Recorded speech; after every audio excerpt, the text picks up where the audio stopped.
One of the few men involved in the Lightning project from the earliest days was Wing Commander Roland Beaumont, or B to close friends and colleagues. B had been employed by English Electric as chief test pilot for the Canberra project and was the natural choice to head the new fighter test program. He recalls how the Canberra played a part in the origins of the Lightning.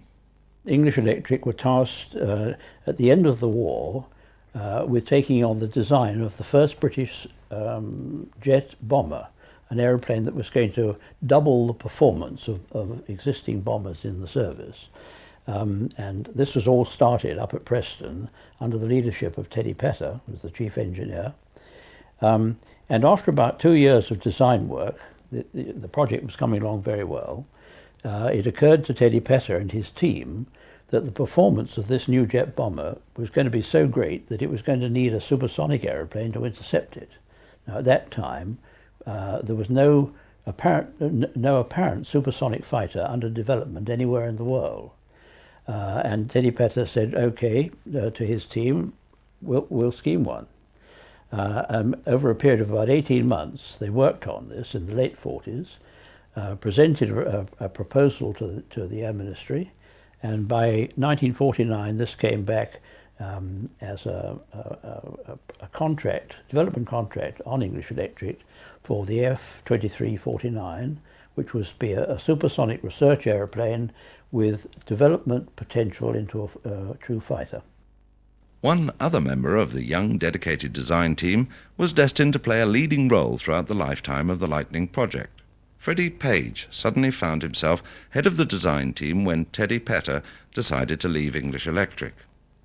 Teddy Petter effectively retired from the Wharton design team at the end of 1949. And I was then his deputy and took over from him when we had just flown 4 prototype B-1 Canberras. The B-1 Canberra, of course, never went into production. The first production Canberra was the B-2.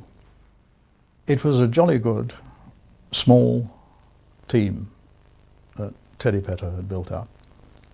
And it was a great privilege to work with them, and I hope for them. At that time, I was 32, and Teddy formally left the English Electric organisation, and I was engaged as chief engineer just about the time of my 33rd birthday. It was a marvellous challenge for a young chap. It was a period of enormous inspiration, really. I mean, we were involved, as you know, at English Electric with the fairly big, for those days, flight test program on the Canberra jet bomber. And in parallel, we were developing the P-1, which was to be the first British supersonic aeroplane. Initially, this was designed to be fully controllable at just a little over the speed of sound. Well, in the evolution of this design stage of this aeroplane, it became quite apparent with the amount of power that was going to be eventually available to us with the new Rolls-Royce Avon RA24 engines. This new design would actually be capable of achieving not just the speed of sound, but more than twice the speed of sound. And this was all coming to us in the immediate future, so it was a very exciting time. This was what they produced, the P-1 prototype. On the 4th of August 1954, the P-1 made its first flight. Just 7 days later, B and the P-1 made history. On the next flight, we had a nice clear day. We went, climbed up over Swanage, turned east up the channel, set the throttles at full power and a slightly higher altitude this time. And after about 3.5 minutes, we came up against this 0.98 hesitation, held it there for a little longer, and all of a sudden the Mach meter, without any vibration or change in trim of the aeroplane, the Mach meter jumped to a little bit beyond Mach 1 and we were supersonic. And no drama, nothing at all. Britain had a supersonic aeroplane.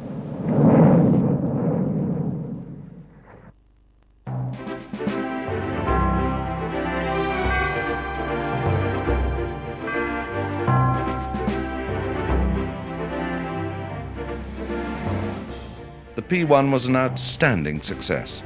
However, the original order also called for 3 operational prototypes.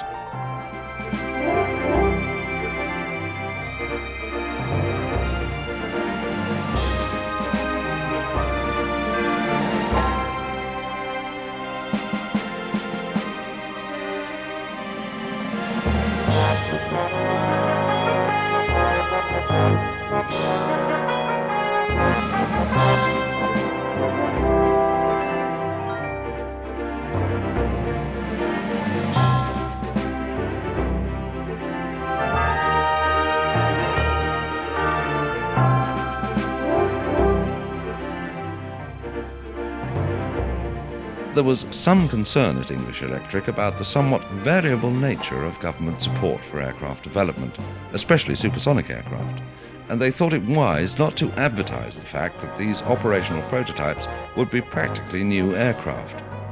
To maintain a low profile, they simply designated them P-1Bs. Ministry specifications went through multiple reissues until the aircraft had been transformed from a simple, low supersonic cannon-armed day fighter to a day and night fighter armed with rockets, guided missiles and cannon, and capable of Mach 2 speeds. Keeping a low profile proved to be a wise decision. Had they not done so, it's probable that the Lightning would never have escaped the looming cutbacks of 1957.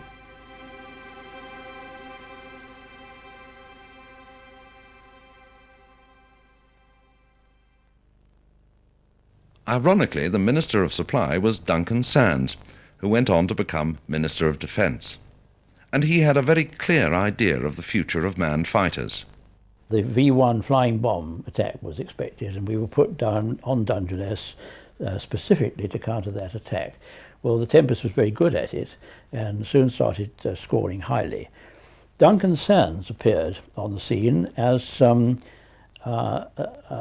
advisor to Prime Minister Churchill. He was tasked with assessing the defences against the flying bomb, making recommendations. He appeared on our airfield one day, and as the chap in charge of flying, I was tasked with showing him round.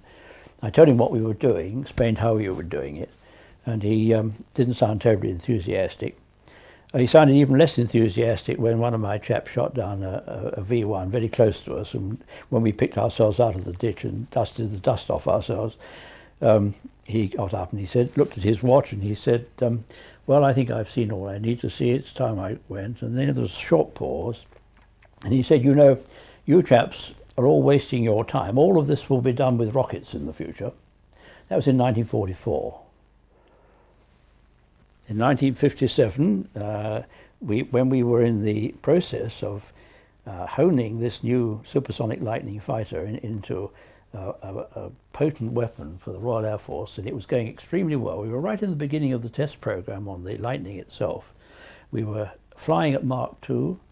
We were finding the aeroplane completely controllable. We were just getting into the beginnings of setting up and putting into full working order the complicated radar and weapons system, when the Defence White Paper came out, known ever since as the Sands White Paper, or the Sandstorm, which defined, as far as we could read it, we couldn't believe it, that after the Lightning there would be no supersonic replacement aircraft for the Royal Air Force, and that all defence of the UK would be carried out by missiles in the future. So over 10 years, he at least hadn't changed his policy.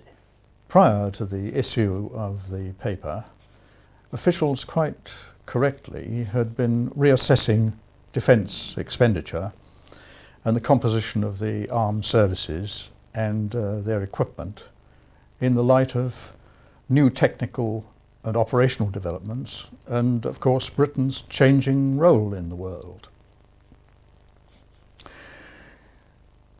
Unfortunately, the paper carried these thoughts to extremes, and a number of fighter projects and the supersonic bomber were cancelled. The emphasis shifted greatly to the nuclear deterrent and guided missiles. For the Lightning, paragraphs 17 and 62 are relevant, if I can just quote quickly from them.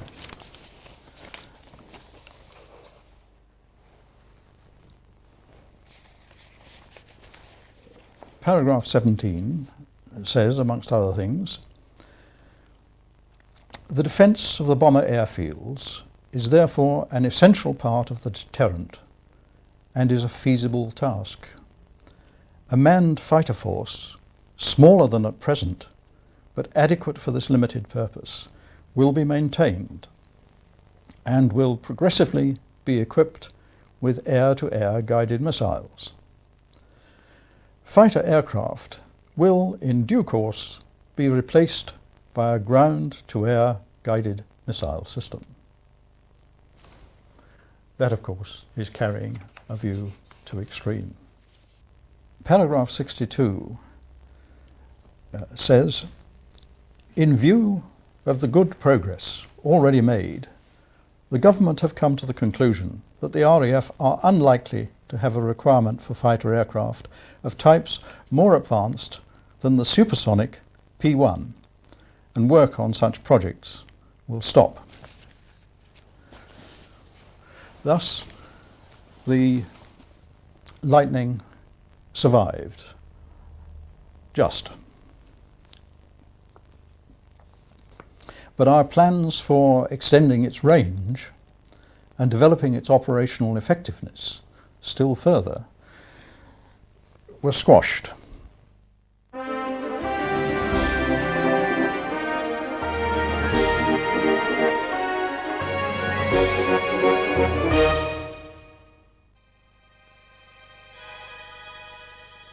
The government's determination to pursue a missile-only defence of the UK cast a shadow over the future developments of the Lightning. Almost as a gesture of defiance, the P-1B went supersonic on the exact day that Sands presented his white paper. The Farnborough Air Display of 1958 reflected the mood of the times. The 1958 exhibition and display of the Society of British Aircraft Constructors, or simply Farnborough. Missiles, radar, aircraft, the whole parade of the power and the utility of aviation. The dawn of the space age and of the jet era. The real emergence of the helicopters. All these things reflected in the pageant of the Farnborough skies. First, the current armament of the Royal Air Force, the Javelin all-weather fighters, and a cloud of hunters. Representatives of the squadrons of great V bombers, a Victor, a Vulcan, and a Valiant.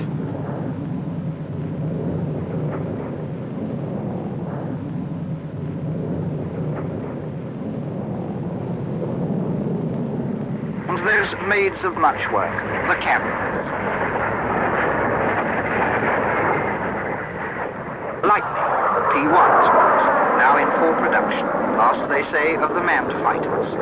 It can do twice the speed of sound and shows off its reheat with a burst of power.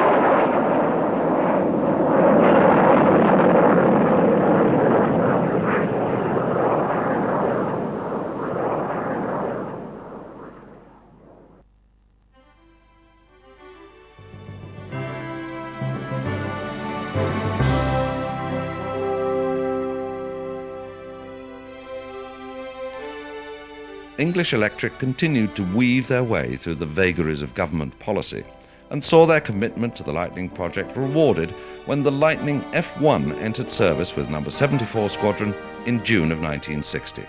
The Royal Air Force was now truly supersonic.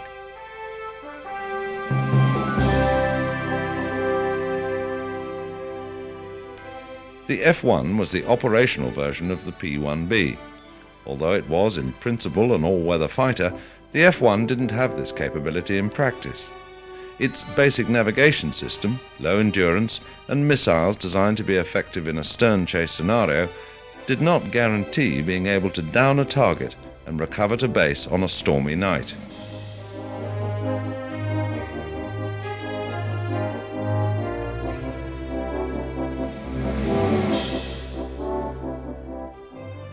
On a positive note, however, the RAF had a fighter that could probably outclimb any other aircraft in the world.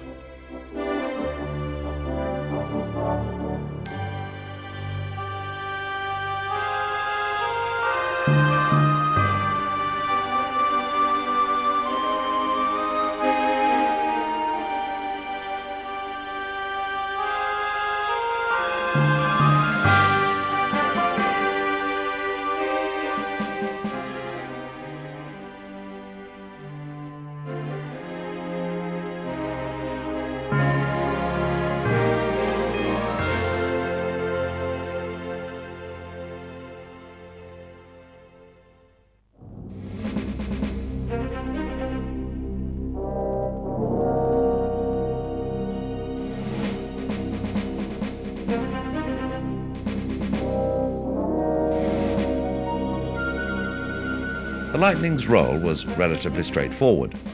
It was to intercept high-flying targets relying on its fast reaction time, very high rate of climb, and phenomenal acceleration to do the job. Call data, primary 36, secondary 9, mission number 74, scramble, scramble, scramble, acknowledge.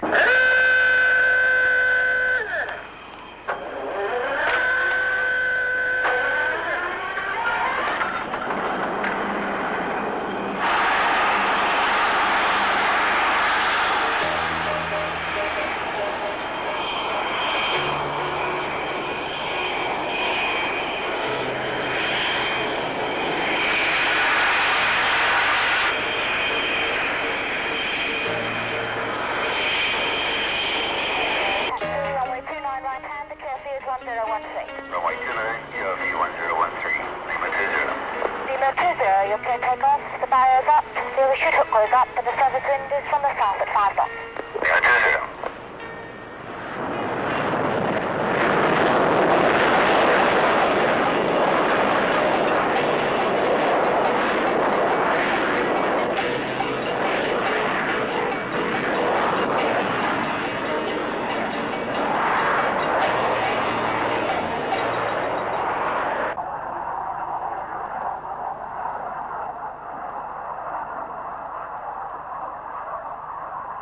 To complete the role of interceptor, the Lightning was fitted with a Ferranti air-pass fire-control radar and two 30mm cannon. Later Marks would be armed with 44 spin-stabilized 2-inch rockets in a special fuselage pack. Its principal armament, however, was initially 2 underwing Firestreak and later 2 Red Top air-to-air missiles. Later variants for export would be capable of carrying some 400 different combinations of stores, which could include Matra rocket launchers carrying a total of 72 SNEB rockets, and up to 6 1,000-pound bombs. This range of stores options would give the Lightning a ground attack capability which was essential if the aircraft stood any chance of succeeding in the highly competitive but lucrative export market. But reaching this point had been an uphill struggle. The legacy of Sands' white paper frustrated English Electric's efforts to develop the fighting capabilities of the Lightning to the full.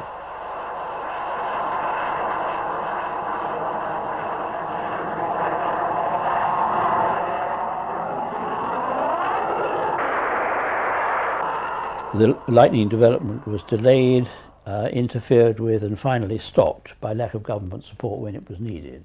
In projects of this nature, it's impossible for one company to carry out all the developments that are required to obtain the full value out of all the research and development that's gone into it without a backing from one positive customer. Generally speaking, a military aeroplane, you expect your own government to positively back the project.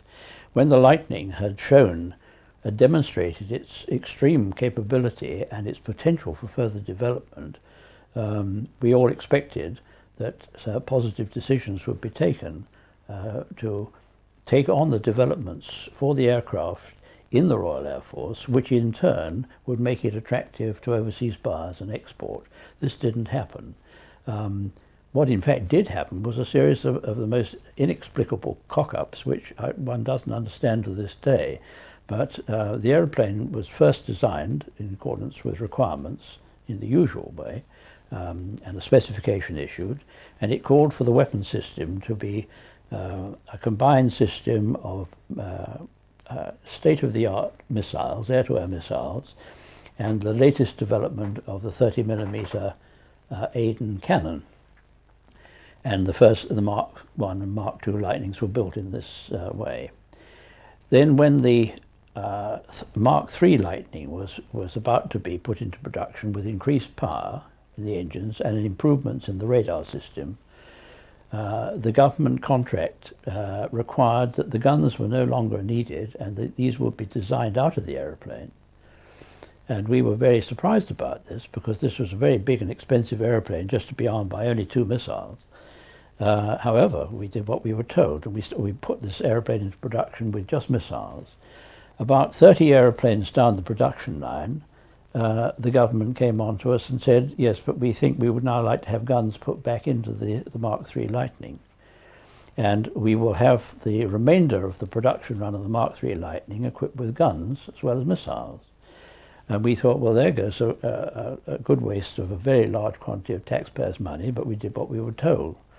And then we were surprised to learn that, not satisfied with that, they wanted to make the whole run of the Mark IIIs, 30 of which had already been built, up to the new standards. So they then flew one by one their first 30 Mark III Lightnings back to the factory to have the front end pulled apart and guns and ammunition bays put back in, until the Air Force finally got a complete series of Mark IIIs with guns. By the mid-60s, it began to dawn on the government that the age of the manned fighter was here to stay. Although the government were still dragging their heels on extending the Lightning's role, the aircraft was an unmitigated success with the squadrons. Bee's view of the aircraft was soon to be mirrored by operational pilots. The Lightning was, from the pilot's point of view, an exceptional design.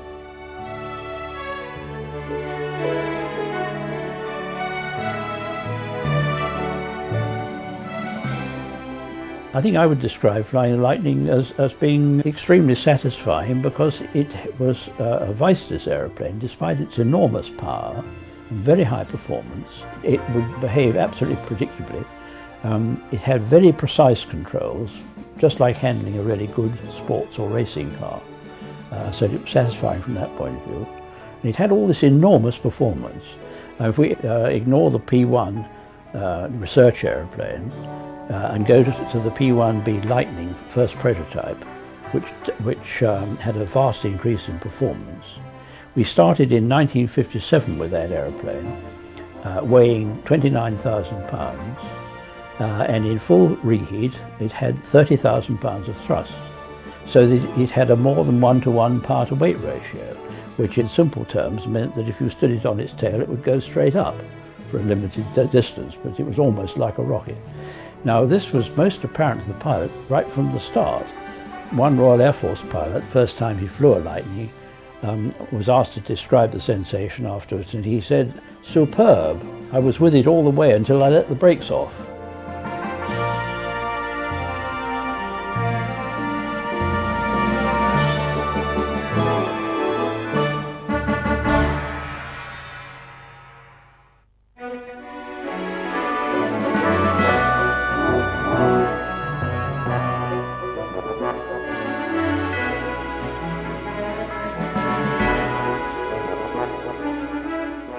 For Bee, there were moments of pure enjoyment amongst the years of flight testing and evaluation.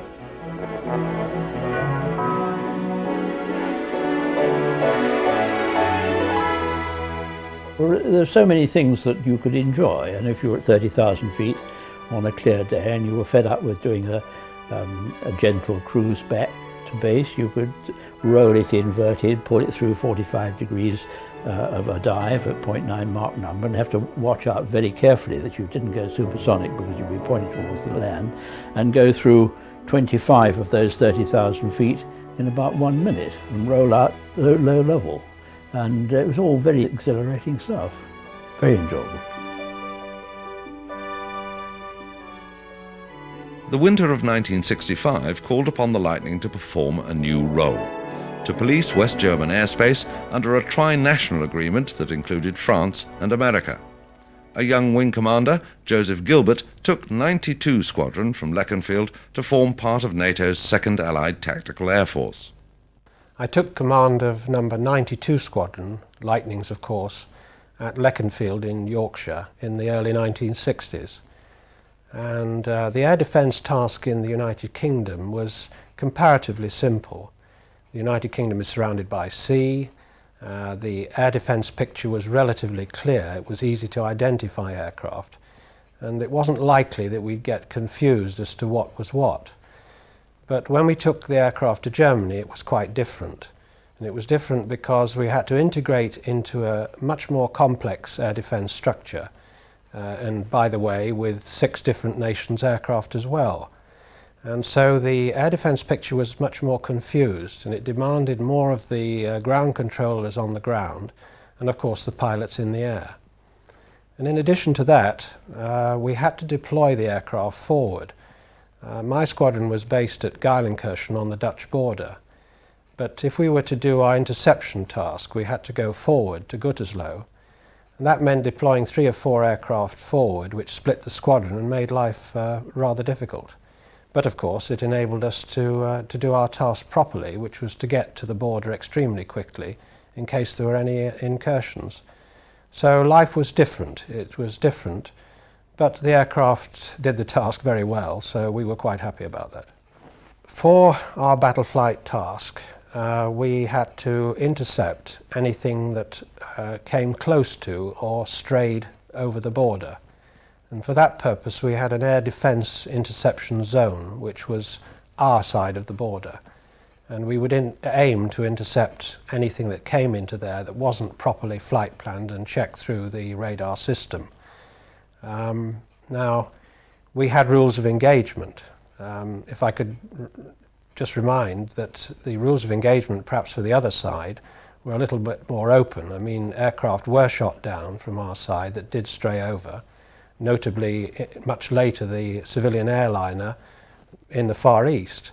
But our rules of engagement were fairly strict, and we had to see any aircraft that we intercepted and identify it as not being a friendly aircraft. And then that aircraft had to commit what was termed a hostile act. So it actually had to, in a sense, be in the business of starting a war before we could shoot at it. And even then, we would need permission from the ground to do so. So the rules of engagement were very strict, and we were not about to start World War III. In contrast, the battle for export sales wasn't going well. English Electric were trying to sell the Lightning to Germany, and they weren't winning any orders. No, there was a very good reason for that. It wasn't permitted to. When we were well in the development of the Lightning, and we could see that it was going to meet all its performance requirements, the Royal Air Force were going to get an airplane of superb controllability, world-beating performance, but with a weapon system that needed further development. We were expecting that development to start.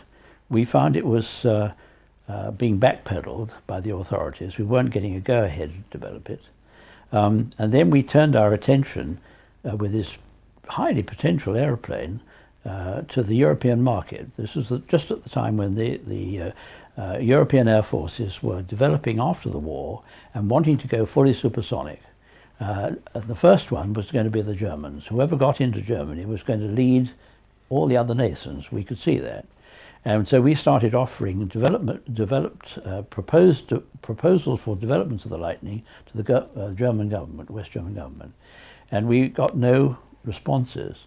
And after a few weeks and months, with our representatives in Bonn, they came back saying that we're actually not talking to the right people. There's something very strange going on. The Americans are making a lot of headway, but we're not getting through to the right people. And our company made investigations in whatever levels were necessary in London, and came back with the astonishing information that there was a government official in Bonn, in Germany, actively advising the German government that they should not consider the lightning, as it was not suitable for their requirement. We then carried out further investigation to identify who this person was, and we found that it was in fact a gentleman who later became a junior minister. But against this opposition, of course, the Germans dropped the idea of the lightning. Not all news on the export front was bleak. The British Aircraft Corporation, which had absorbed English Electric, was winning important contracts for BAC and Britain. Before I retired, we had 5 times won the largest single export contract ever achieved by any British company. I think 4 of those were in Saudi Arabia, which proceeded by phases, and the other important one, of course, was the Jaguar contract with India.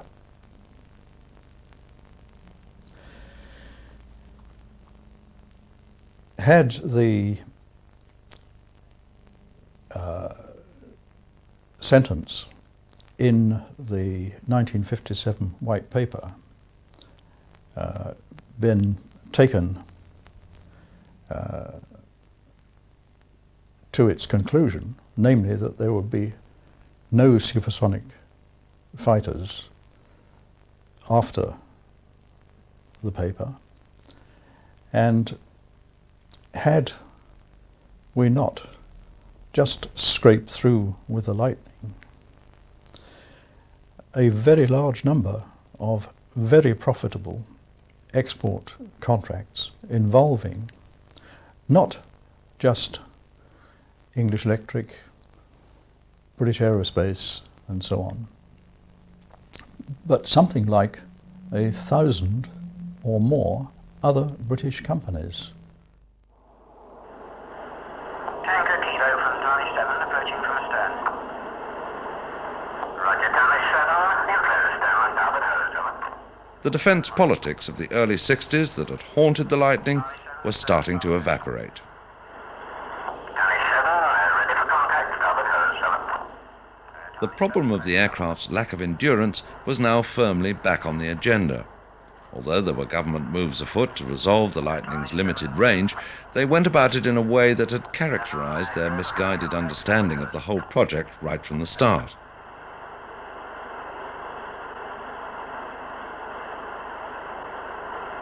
Charlie 7, contact. We knew from the Mark II, which had been designed to defend only the V1 bases in the northeast of England, that the radius of action would be so limited that we would not be able to sell the aeroplane abroad.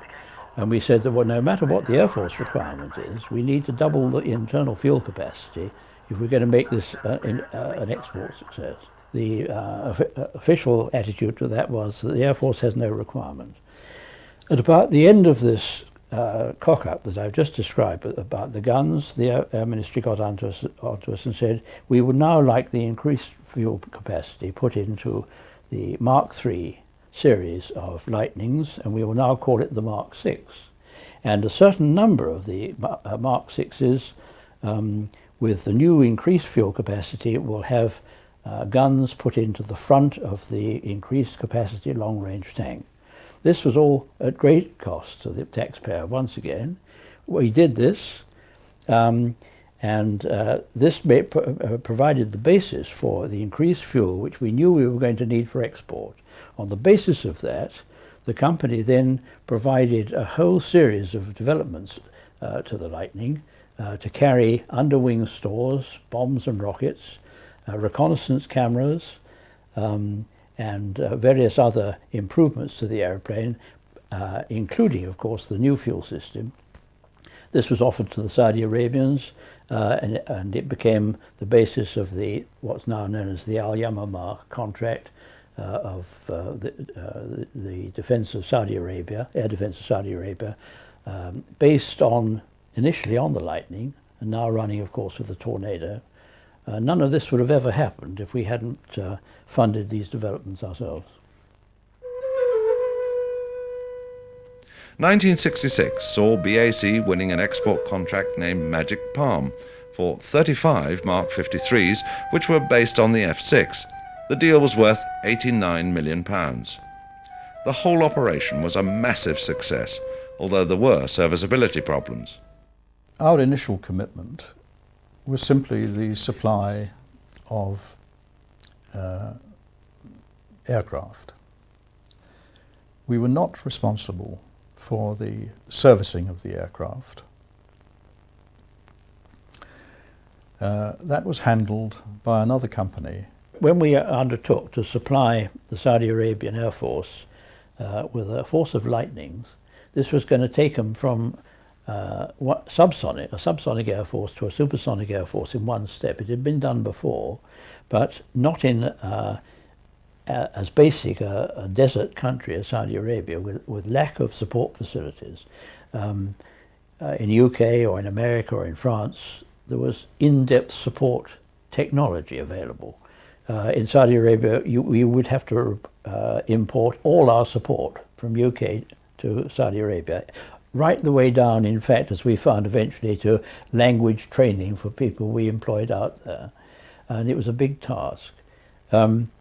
It was underestimated in the first instance. We as the suppliers supplied the aeroplanes and the backup technical equipment.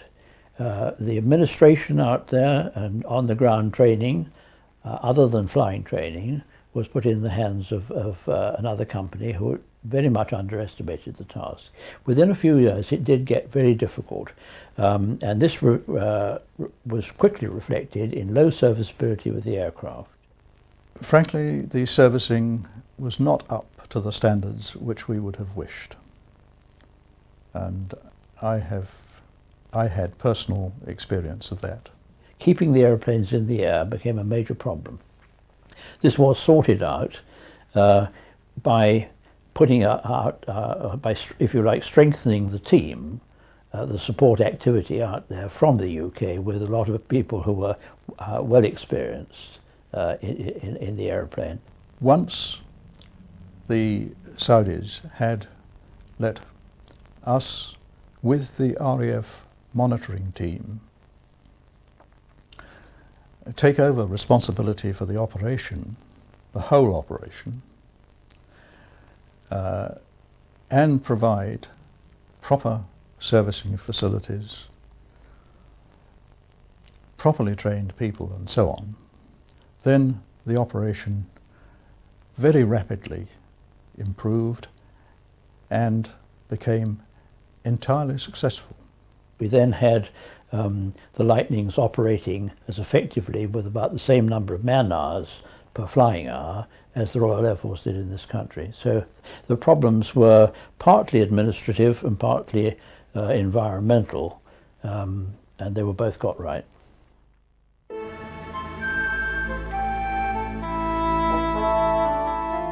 RAF Lyneham, the home of the Lockheed C-130 Hercules in Britain.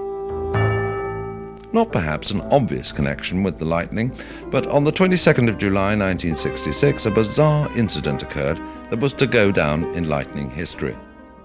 A Lightning maintenance unit was based at Lyneham in the mid-60s, and one particular aircraft was proving a problem. Every time the pilot opened the throttle and released the brakes, the instruments would simply stop working. It was a recurrent and baffling fault. We had a whole lot of switches put into the cockpit for the pilot to switch in and out and attempt to find which part of the circuit was causing the trouble. So when I phoned the pilot to come and do another check, he said that he was sorry, but he couldn't make it the next day, nor could he get across for a whole week. Now, I, as commanding officer of the unit, was a little bit upset that I was going to have to wait a whole week for this next air test.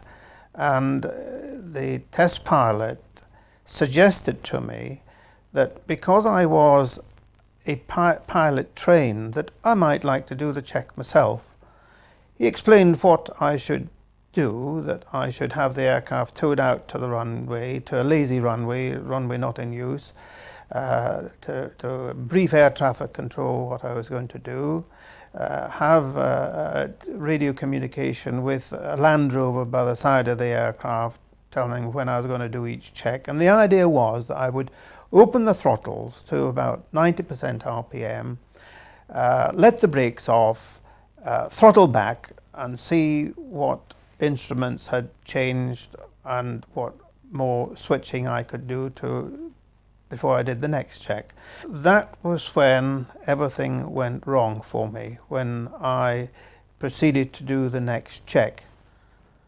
I opened the throttles on this third check, and I must have pushed them just a little bit too far, and then there was this almighty burst of reheat thrust added to the takeoff thrust of the engines, which really just shot me forward like a big kick in the pants.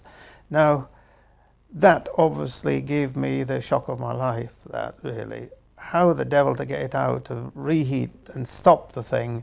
But then, before I could think clearly, there in front of me, crossing the runway, was a Bowser and trailer full of fuel, going from right to left in front of me, across the runway that I was on. It was on its way to refuel Britannia aircraft. And that took 2 or 3 seconds, perhaps shorter time than that, from my thinking time to do anything about this unleashed power of this lightning. And I did manage to miss that Bowser. I didn't have to steer past it, because you can't start steering on a runway with a thrust like that. It's like a rocket. It's one direction only, down the runway. And I missed that Bowser perhaps 30 or 40 feet, thank goodness. But then the next event that really took my attention away, just in front of me, again crossing my path from left to right this time, a Comet aircraft was just taking off on the main duty runway. And the runway I was on was a lazy runway crossing that duty runway. So there again I had those horrible thoughts of hitting an aircraft on the main runway, but that just took those another 1 or 2 seconds away from my thinking time. But by that time I had really gathered just too much flying speed on the ground, that is 100 knots, 110 knots, I'm guessing now what that speed was. But then the next thought was, I can't stop it now. There's no way of stopping it. If I try and keep it on the ground, crash it at the end of the runway, I will simply go into a village ahead of me, Bradenstoke village, and I obviously didn't want to do that, and that was going to cause too much havoc, I thought. So the only cause for me was to lift the thing off the ground, really, when I had no runway left.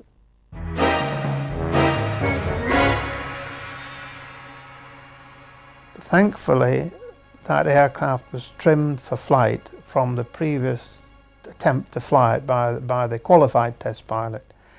So all I had to do was ease the stick back, and it just took off beautifully in reheat.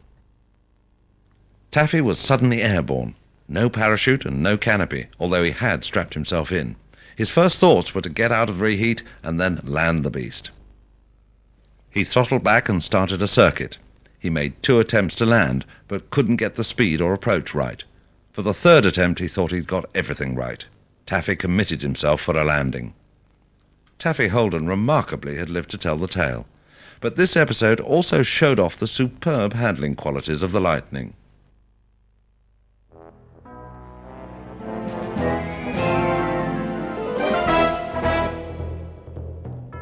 The Lightning's manoeuvrability and awesome power attracted thousands to the Farnborough Air Displays, eager to see Britain's supersonic fighter.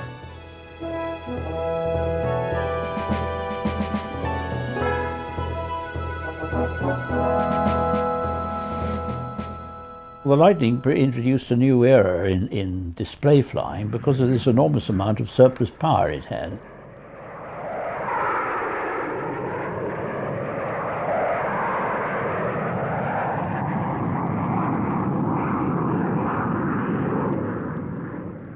All Lightning's displays used to begin with this tremendous blast of reheat takeoff, and then instead of just climbing away steadily into the distance before turning around and coming back and starting an aerobatic display, the Lightnings would just be just off the end of the airfield, rotated into the vertical, and they go straight up in a vertical climb to the cloud base. And when you saw 12 airplanes do this in line of stern formation, with all the thunder and roar that went with it, it was really impressive.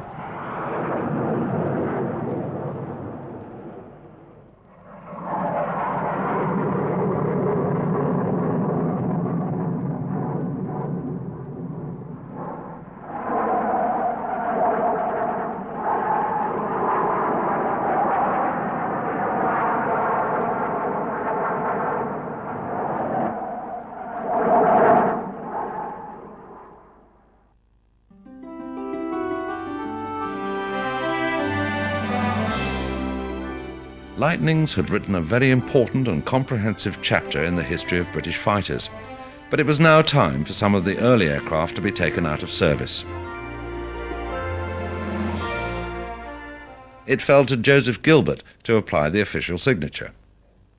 Much later in life, I was still flying to an extent, but not flying the Lightning daily.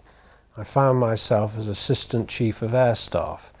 And I didn't know this when I took over the job, but one of the comparatively minor tasks to do was to sign off an aircraft out of service when the Royal Air Force didn't need to fly it operationally.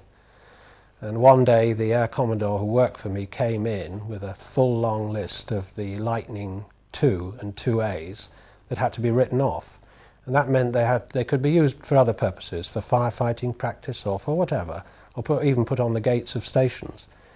And he asked me to sign them off, and I just couldn't bring myself to do it. And he was amazed and said why, and I told him why, and I said I just can't sign off these aircraft, I can't do it. And he said, well, what am I to do, because you have to sign it? And I said, you'll get somebody else to sign it. So he took the sheet up to the floor above me where the Vice Chief of Air Staff was sitting, and he in fact signed it, but before he signed it he said to me, what the hell are you playing at down there? Why do I have to sign this? And I told him, and he then signed without any qualm at all. He saw my point of view.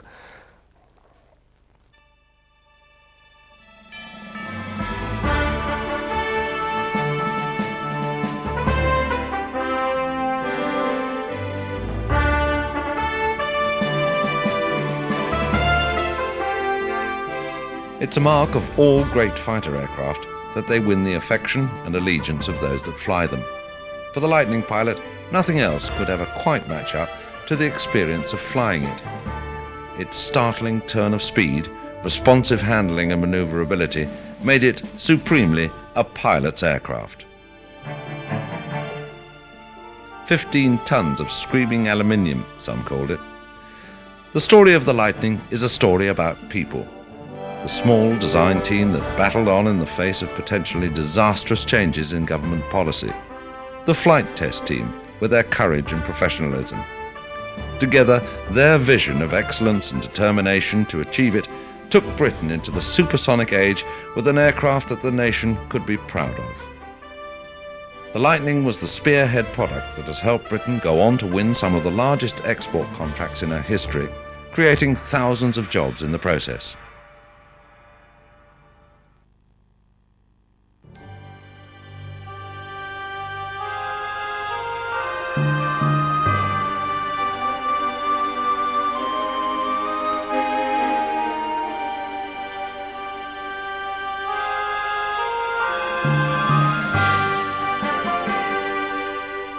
It is an epic story of enterprise and the will to succeed. The aircraft holds a unique place in the history of British aviation, for it is the last British fighter.